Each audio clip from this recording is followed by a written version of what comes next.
আসসালামু আলাইকুম। ভালো আছেন সবাই? আমরা আমাদের দেশের একটু ঘটনাগুলা ছোটখাটো ঘটনাগুলা বা বিষয়গুলা নিয়ে একটু আলোচনা করতে চেষ্টা করব। কিছু ছোট ঘটনা আছে, কিছু বড় ঘটনা আছে। গত ৪ দিন আগে বাংলাদেশের হোক নেগেটিভ বা হোক পজিটিভ, যেভাবে হোক আলোচিত একজন ব্যক্তি হিরো আলম, কনটেন্ট ক্রিয়েটর। তিনি কিছুদিন পূর্বে নির্বাচন কমিশনের উদ্দেশ্যে বলেছেন যে তাকে এমপি বানানোর জন্য বা এমপিত্ব পদ ফিরিয়ে দেওয়ার জন্য। এখন এটা বলার কারণ হচ্ছে গিয়ে তিনি ২০২৩ সালের আওয়ামী লীগ সরকারের আমলে যেই সর্বশেষ নির্বাচন, উক্ত নির্বাচনে তিনি বগুড়া ৪ এবং ৬ আসন থেকে নির্বাচন করেছেন এবং ঢাকা গুলশানের মতো অভিজাত এলাকায় সেখানে ১৭ আসন ঢাকা সেখানে নির্বাচন করছেন। এবং সবগুলোতে তিনি হারছেন বা পরাজয় বরণ করছেন। এখন তার ভাষ্য বা তিনি উদ্ধৃত করে বলছেন, বিএনপির নেতা জনাব ইশরাক সাহেবকে আদালত যেভাবে তাকে মেয়র হিসাবে মনোনীত করছে বা মেয়র পদ ফিরিয়ে দিছে, সেইভাবে একদিনের জন্য হলো হিরো আলমকে যাতে এমপি বানায়, এটা তার দাবি। এখন সেটা আদালত বা নির্বাচন কমিশন করতে পারবেন কিনা বা করবেন কিনা বা করার আদৌ সম্ভাবনা আছে কিনা সেটা আসলে সময় বলে দেবে। তবে যেভাবে আদালত এই সমস্ত বিষয়গুলো করে, বিভিন্ন জায়গায় বিভিন্ন প্রার্থীকে যেভাবে যেভাবে তাদেরকে মনোনীত করতেছে, এটা হয়তো একসময় হয়তো হিরো আলমকেও হয়তো বা ঘোষণা দিবে যে হিরো আলম এমপি। যাই হোক, আমরা যাই প্রধান উপদেষ্টার চীন সফর বিষয়ে। প্রধান উপদেষ্টা সাহেব তিনি সম্মানিত ব্যক্তি, তিনি গেছেন চীনে, যাইতেই পারেন, রাষ্ট্রীয় সফরে যাবেন, সেটা ভালো কথা। কিন্তু সেখানে তার যে একটা মন্তব্য আছে, ওইটা ঘিরে ভারতীয় মিডিয়া এবং অন্যান্য দেশের মিডিয়া আসলে একটু তোলফাড়, আন্তর্জাতিক কিছু মিডিয়া, যেটা হচ্ছে যে তিনি ভারতের 7 সিস্টার নিয়ে একটা কথা বলছেন সেখানে। আর এটা বলা আসলে মনে হয় যে না, আমার ব্যক্তিগত মতামত হয়তো উচিত হয়নি।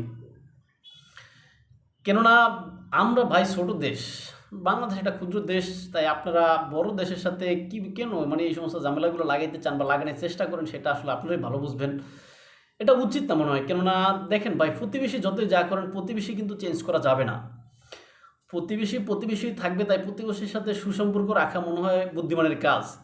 যেটা বাংলাদেশের ইতিহাসে এতদিন পর্যন্ত বিএনপি বলেন, আওয়ামী লীগ বলেন, জাতীয় পার্টি বলেন, সবাই কিন্তু ভারতের সাথে সুসম্পর্ক রাখছে। হয়তো কিছু কিছু ক্ষেত্রে মনমালিন্য হয়েছে যখন নিজের স্বার্থের ক্ষেত্রে, যেমন বাংলাদেশ তার স্বার্থ রক্ষা করার জন্য চাইছে, ভারত তার স্বার্থ রক্ষা করতে চাইছে, এরকম বার্গেনিং বিভিন্ন সময় হবে। কিন্তু তাই বলে আপনি যা তৃতীয় কোনো দেশের পক্ষ হয়ে অন্য আপনার প্রতিবেশীর ক্ষতি করতে চাইবেন, বিষয়টা আসলে মানানসই না। তা আসলে আপনার উচিত মনে হয় যে এখান থেকে বা এই বিষয়ে আসলে চীনের সাথে এই বিষয়টা নিয়ে আলোচনা না করলে মনে হয় ভালো হতো বা উচিত ছিল। কেননা ভাই, আমরা এসে আদার ব্যাপারে জাহাজের খবর লইতে যাওয়ার দরকার কি ভাই? আপনি জানেন যেটা হচ্ছে যে আমাদের বাবা দাদা বা চাচারা তারা মুক্তিযুদ্ধ করে বাঁশের লাঠি নিয়ে পাকিস্তানিদের বিরুদ্ধে যুদ্ধ করছে। আজকে ভারত মনে করেন তার যে সর্বোচ্চ যে সমস্ত অস্ত্রশস্ত্র আছে সেগুলো নিয়ে যখন হামলা শুরু করবে, তখন আপনার এই বাঁশের লাঠি লয়েও কেউ আগাবে না এখন, আর অস্ত্র লয়েও কেউ আগাবে না। কেননা বর্তমান প্রজন্মগুলা দেশপ্রেম তাদের ভিতরে নাই। তারা নিজেদের জীবন দেওয়ার জন্য ওইভাবে মনে হয় যেন অকারতরে জীবন দিবে না একত্রের মতো। তাই এখন এই সমস্ত ঝামেলাগুলো না বাজান আমার মনে হয় ভালো। তাই আমি আসলে ছোট মানুষ হই আর কি, আমার সাধারণ জ্ঞানে যতটুকু বলে এই বিষয়টা আসলে প্রধান উপদেষ্টা মনে হয় ঠিক হয়নি।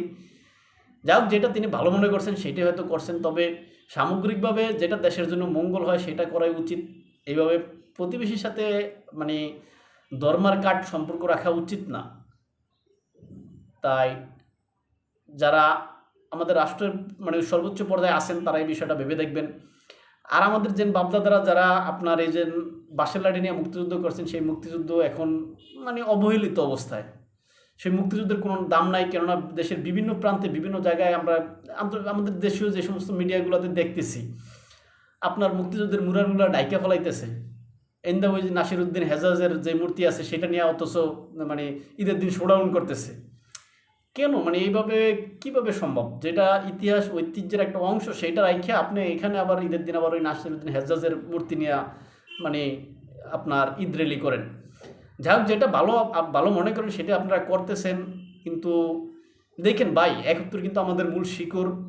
তাই ৭১কে এখানে ছোট করা আসলে কোনো দলগুলোই মাইনা নিবে না, হোক যে দলে হোক। আপনি বিএনপির নেতাদের বক্তব্য দেখেন, তারাও কিন্তু ৭১কে করাকে মাইনা নিবে না।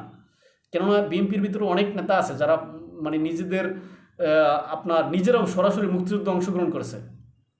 হ্যাঁ, খন্দকার মোশাররফ সাহেব, তারপরে সে আমাদের বোলাতে আছে যেন আপনার মেজর হাফিজ সাহেব, এরকম অনেক নেতা আছে যারা বিএনপির প্রতিষ্ঠাতা জনাব জিয়াউর রহমান সাহেব, এরা মানে রণাঙ্গনে যুদ্ধ করা।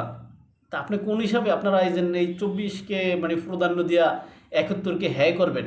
এটা আওয়ামী লীগ তো নাই, আওয়ামী লীগ থাকলেও পারতেন না।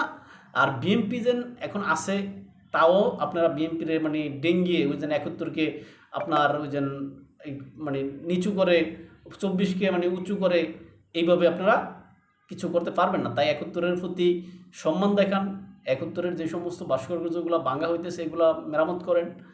তাই এই সমস্ত ভাঙ্গাচোরা বন্ধ করেন, ভালো কাজের দিকে আগান, মনোনিবেশ করেন, পারলে ভালো ভালো অস্ত্র কিনেন দেশের জন্য, সেটা মঙ্গলজনক হবে। তাই ভালো থাকবেন সবাই, বলতে রইলাম, আফসাপ করে দিবেন এবং চ্যানেল লাইক, কমেন্ট ও সাবস্ক্রাইব করবেন। আসসালামু আলাইকুম।